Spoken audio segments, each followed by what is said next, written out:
निवेदिता, मी मी मी तुझ्याशी जी काही वाईट वागले असेल, मी त्यासाठी तुझी माफी मागते. मी आसिमला जो काही त्रास दिलाय त्यासाठी मला माफ कर. मला माहितीये मी चुकले, मला वाटेल ती शिक्षा कर, पण अभयला वाचव. ते बघ पोलीस त्याला पकडून देतात. निवेदिता त्याला वाचव. मी पाया पडते तुझ्या, मी पदर पसरते, पण माझ्या पोराला वाचव. माझं चुकलं.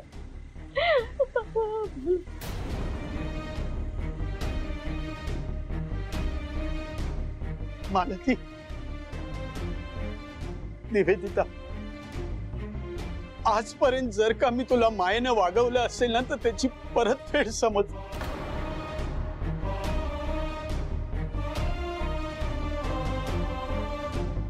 प्लीज तुला रिक्वेस्ट करतो मी, आपल्या अभयला वाचव ग. मी तुला गॅरंटी देतो की इथून पुढे तुला आणि असीमला कुठलाही त्रास होणार नाही.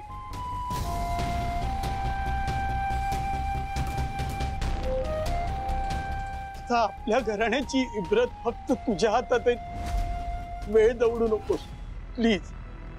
प्लीज तुला रिक्वेस्ट करतो निवेदिता, प्लीज.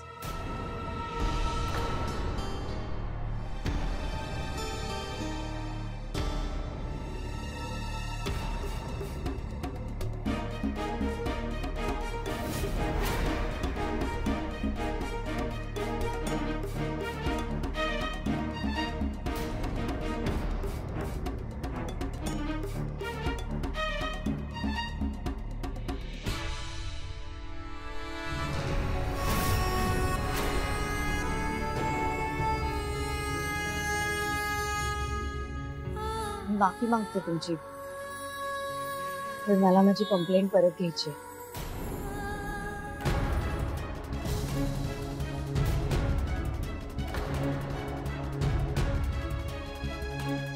वा मॅडम वा. पोलीस यंत्रणा, न्याय, कायदा हे सगळं काय तुम्हाला खेळ वाटतो का? नाही म्हणजे ती केस रिओपन करण्यासाठी स्वतःच आंदोलनाला बसायचं आणि नंतर घरातलाच आरोपी हे समजल्यावर ती केस मागे घ्यायचं म्हणताय?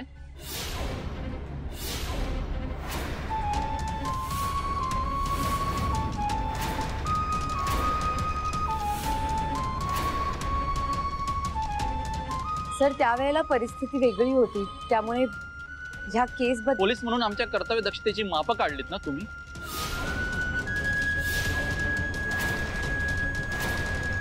मग नागरिक म्हणून तुमची कर्तव्य दक्षता गेली कुठे? आंदोलन करून आमचा उद्धार केलात ना तुम्ही, मग तपास केल्याचं कौतुक करायचं सोडून माघार कसले घेताय?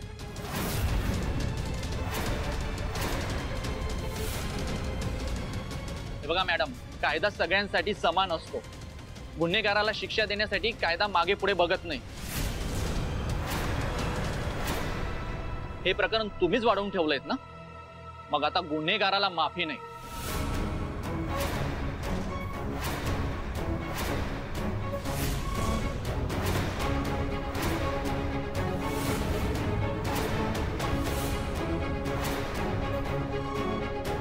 इन्स्पेक्टर साहेब असं नका करू, ऐका माझं. मी खरंच पाया पडते, ऐका माझं. माझा संसार प्लीज असं नका करू. ही बघा, ही माझी मुलगी आहे, तिचं पूर्ण आयुष्य खराब होईल तुम्ही यांना घेऊन गेला तर. ऐका ना माझं, मुलीकडे बघून तरी जाय दाखवा. मी सांगते ना, ती मागे घेते कंप्लेंट. ऐका ना तिचं. ही बाई तिच्या भावाला न्याय मिळावा म्हणून पोलीस स्टेशन मध्ये येऊन आंदोलनाला बसली. तुमच्याच नवऱ्याने त्याच्या आईचा जीव घेतलाय. आता वेळ तुमच्यावर आलीये म्हणून माझ्या हातापाया पडताय. बघा तुम्हाला पुन्हा सांगतो, कायदा म्हणजे काही खेळ नाहीये.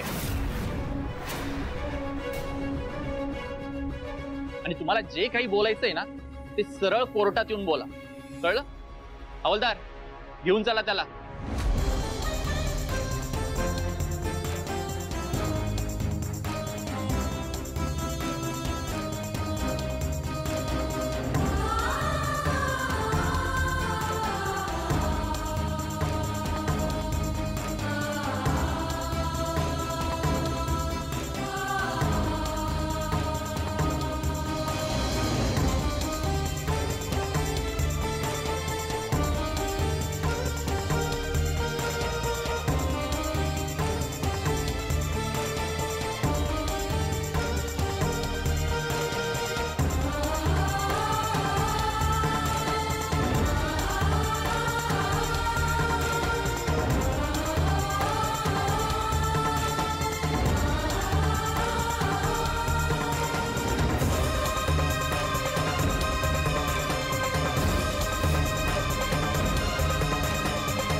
तर न्याय मिळाला, पण आरोपी तर तुमच्या घरचाच आहे, यावर तुमचं काय म्हणणं आहे? असीमच्या आईचा खुनी तर तुमचा धीरच होता, हे तुम्हाला आधीपासून माहिती होतं का?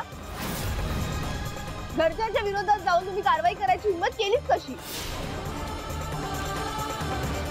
पहिला तुम्ही कारवाई केली आणि आता माघारी घेताय. हा तुमचा सख्खा भाऊ आहे की सावत्र? मॅडम, आम्हाला नक्की काय खरं ते कळलंच पाहिजे. तुमच्या सासरकर्त्यांच्या दबावाखाली येऊन माहेरच्यांना न्याय मिळवून देऊ शकाल का? तुम्ही असे शांत नाही बसू शकत. आता माघारी तर घेऊच नाही शकत तुम्ही.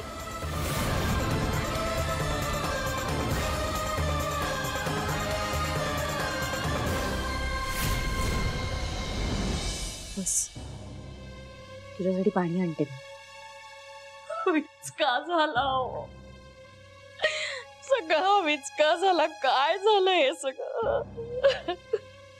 संपलंय सगळं. मालती, काय करायला गेलो आणि काय झालं हो? सगळं होत्याचं नव्हतं झालं. शांत हो मालती.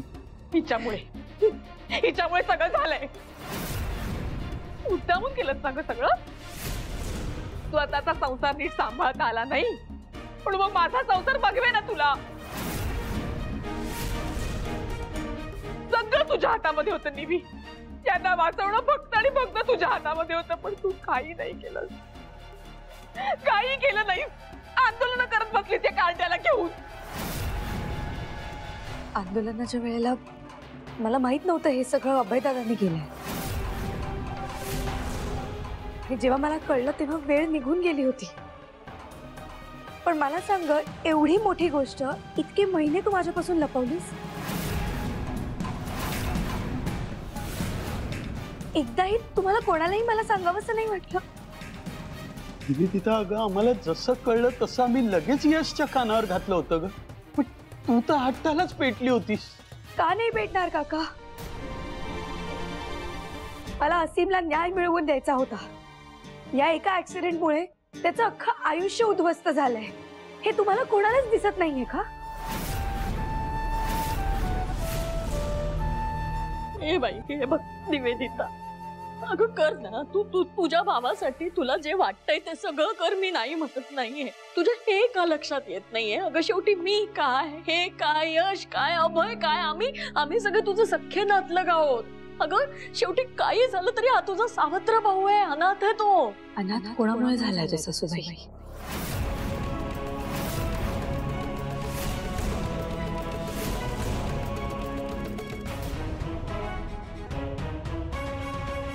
अभयदादामुळेच झालाय ना? आणि बरं, ही चूक अभयदादाची आहे हे कळल्यावर मी माझी केस मागे घ्यायला तयार झाले होते. तुम्ही बघितलंत ना? पण आता पोलिसांनाच हे मान्य नाहीये तर मी काय करू? कसं मान्य करणार? हा, त्या आंदोलनामध्ये इतकी चिखलफेक केली तू, मग ते काय ऐकतील तुझं? अगं पोलीस आहे, तेवढी मोठी यंत्रणा असते आणि तुझं काय ऐकतील? हे बाई, तू तुझ्या भावासाठी काय करायचं ते कर, पण माझ्या लेकराला वाचव ग. तुझाच आहे ना तो, धीर आहे ना ग. घे ना बाई समजून, माझ्या लेकराला वाच. पाया बस करा आता. हे असं आपापसात वाद घालणं आता तरी बंद करा. काही होणार नाहीये याच्यातून.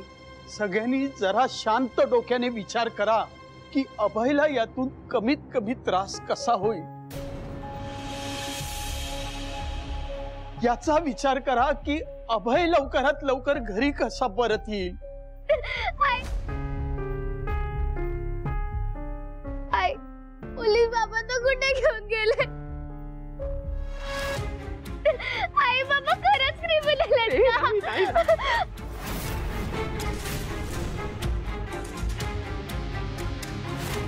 का? खाली सगळे म्हणत होते की बाबाला खडी फोडायला पाठवणार आहे. आई मला बाबा हवे.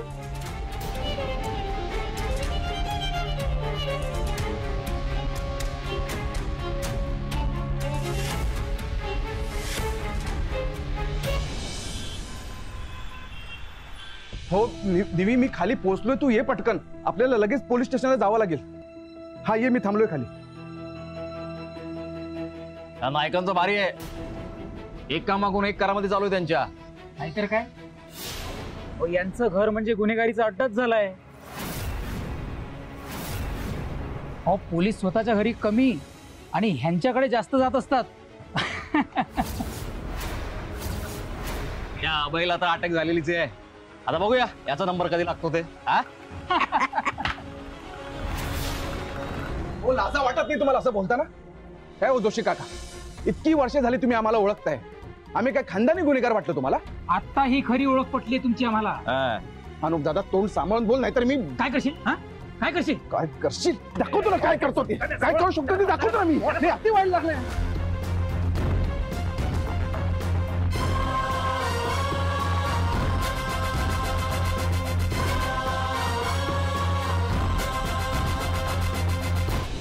बघितलं हे नेहमीच झालं यांचं. तुम्ही गप्पा बसाओ, हा गप्पा बसा, आवरा तुमच्या नवऱ्याला आवरा. मी बघते काय करायचं ते, तुम्ही जा. तू कशाला लादे? चल रंजा, चल.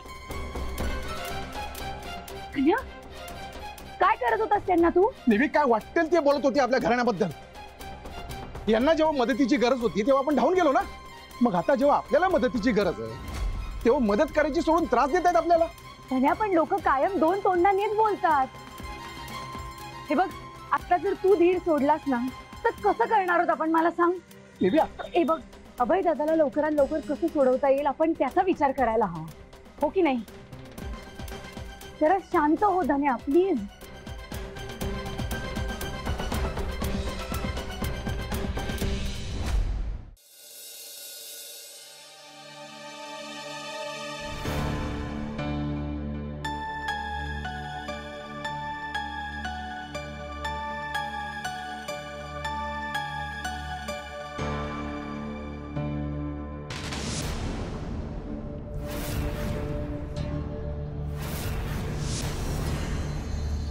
आई आई ग, आई ग, आई आई. अहो काय झालं? एक मिनिट, मी पाणी देते तुम्हाला, थांबा. यश, अश्विनी, निवेदिता, पाणी घ्या, पाणी घ्या, पाणी प्या. काय झालं मला ती बाई? अरे बघ ना याचं काय झालंय. अरे नेक्स्ट काय झालं? नेक्स्ट मी गाडी काढतो, आपण डॉक्टरकडे जाऊन येऊया पटकन. हा यश, अरे काही झालेलं नाहीये रे मला. ते टेन्शन मुळे ना जीव थोडा वर खाली होतो इतकंच, काही झालेलं नाहीये. बघतोस ना आपल्या वडिलांची काय अवस्था झालीये ते. काय काय चाललंय हे सगळं संपलं ना एकदाच, म्हणजे सगळेच सुटू यातून. अहो तुम्ही पडता का जरा? हा जरा पडा म्हणजे बरं वाटेल.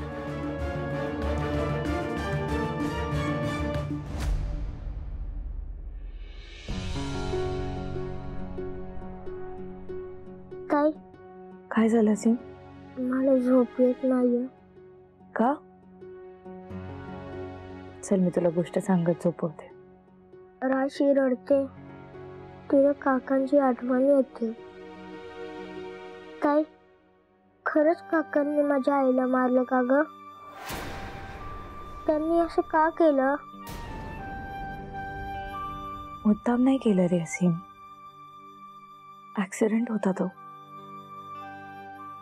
असं मुद्दाम कोणी कोणाला कशाला मारेल? आपल्या घरातले एवढे दुष्ट नाहीयेत रे. अभय काकाच्या हातून चुकून झालंय हे.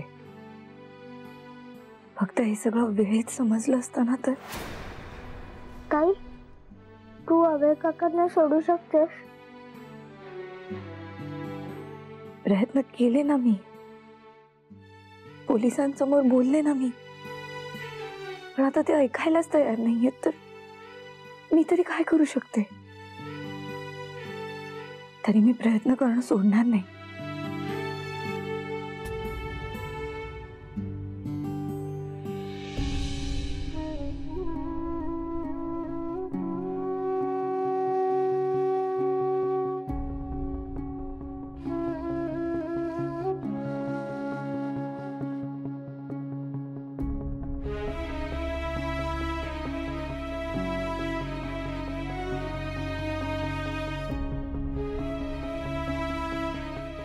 मालतीबाईंना अशक्तपणा आलाय.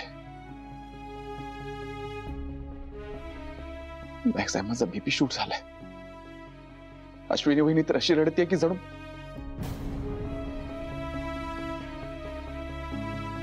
काय करावं काहीच कळत नाहीये निवी.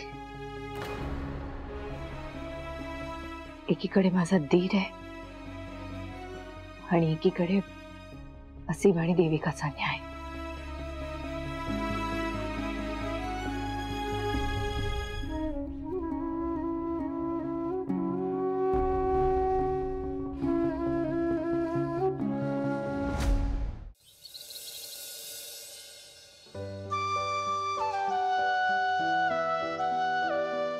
मी पण खेळणार. हे नको, ही राशी नको आहे आपल्यात. आपण या राशीला अजिबात खेळायला नाही घ्यायचं. का? माझ्या मम्मीने सांगितलंय की तुझ्याशी अजिबात बोलायचं नाही. अरे पण का? कारण तुझे बाबा क्रिमिनल आहेत. पोलीस पकडून घेऊन गेले त्यांना. आम्हाला नकोय तो आमच्यात. नाही, माझ्या बाबांनी असं काही नाही केलंय. खरंच का ग राशी? सगळे बोलते की तुझ्या बाबांनी कोणाचा तरी जीव घेतलाय. नाही, असं काही नाहीये. माझे बाबा चांगले आहेत आणि मी पण चांगली आहे. मी तुमची फ्रेंड आहे ना. आपण नेहमी खेळतो ना, तसंच आपण आज पण खेळूया. एक काम करू, आपण आज लपाछुपी खेळूया आणि आज मी राज्य घेते. नको, आम्ही लपायला जायचो. आम्हाला शोधायला पोलीस यायचे. तुझ्या क्रिमिनल बाबांना पकडायला आले तसे.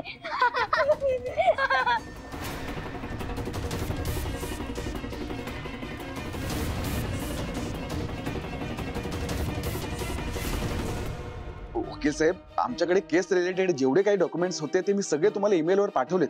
एकदा तुम्ही वाचून घ्या आणि कळवा मला काय ते. हा, चालेल.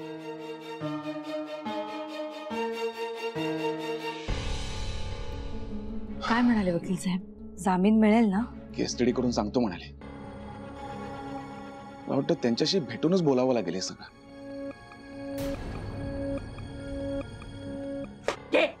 झालं तुझ्या मनासारखं? हा, वास आणि आनंद साजरा करा बाई. अश्विनी वहिनी, काय करतेस तू हे? मग काय करू? आरती ओळू तिची. हा, वाचा ना, वाचा, सगळ्यांनी वाचा. मी वाचून दाखवते. बेदरकार गाडी चालक अखेर सापडला. चिमुकल्या असीमच्या आंदोलनाला यश. गेले काही दिवस आपल्या मृत आईला न्याय मिळवून देण्यासाठी आपल्या सावत्र बहिणीसोबत पोलीस स्टेशन मध्ये आंदोलन करणारा असीम आज घरोघरी ओळखीचा झाला. असीमला न्याय मिळावा ही सगळ्यांचीच इच्छा होती आणि गणपती बाप्पाने ती पूर्ण केली.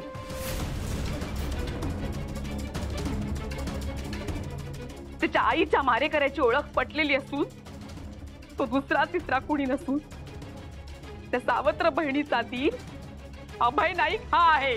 झालं. पण तू हिला कशाला बोलतेस? हिची काय चूक आहे? तुम्ही इतके महिने हे सगळं लपवून ठेवलं आणि आम्ही ही केस रिओपन करतोय हे कळल्यावर सुद्धा तुम्ही आम्हाला काय सांगितलं नाही. मग हिची काय चूक आहे?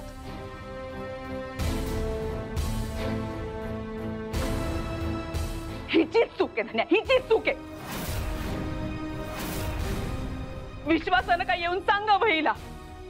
असं नातं निर्माण केलंस का ग तू? कधी केलंस? कायम आपला माझा भाऊ असीम, असीमचं हे, असीमचं ते.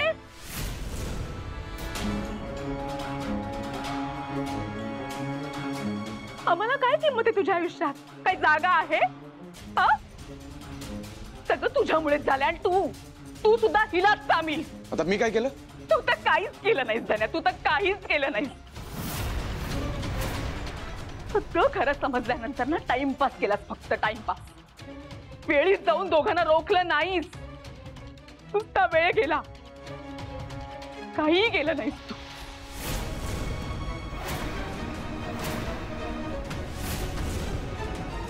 माझ्या राशीसाठी भीक मागत होती तुझ्याकडे मी. यांना वाचवणं फक्त तुझ्या हातात होतं निवी. पण तू काहीही केलं नाहीस, काहीच नाही. रात्रभर माझी राशी रडतीये, रात्रभर.